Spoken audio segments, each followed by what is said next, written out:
Our goal is achieving the best possible life at the lowest possible cost and at our earliest convenience. Hyperproductivity in one sentence. We may not say it that way, but the theology of consumerism subtly underlies much of the way we see the world, experience church, and sadly, how we pray. I can't help but feel our inability to see prayer as a place of abiding rather than achievement has driven a performance culture in the church and robbed many of us of the spiritual fruits Christ promised us. Have you ever had time with God where, let's say you're reading the Bible, and you finish reading after 20 minutes, feeling good about yourself, and all of a sudden you have the thought, wait, how much of what I just read do I remember? Oh no. Do I remember anything? What did I read again? Exodus? No. Leviticus? What?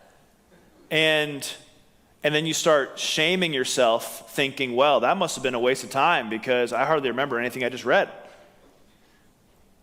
What's happening there is you are understanding that time reading the Bible as a time where you have to be productive in order for it to be valuable.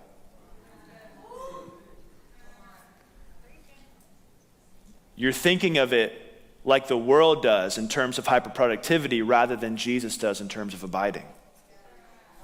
There's a separation of these two concepts that we have to make if we're really going to have a friendship with Jesus. Quick side note, or quick little freebie. Bill Johnson says, I don't know what I ate for lunch 2 weeks ago, but it still nourished me. I love that.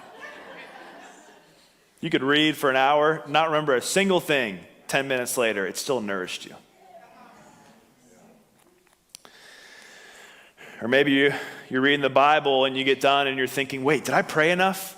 I know I just read the Bible, but was that too intellectual? Should I have prayed more? Or did I actually learn enough? Or did I comprehend enough?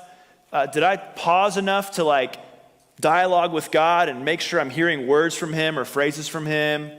Did I encounter enough of his presence? Or was I just reading like I would read any other book? And all of those swirling questions that you may be able to relate with. I know some of you in here do.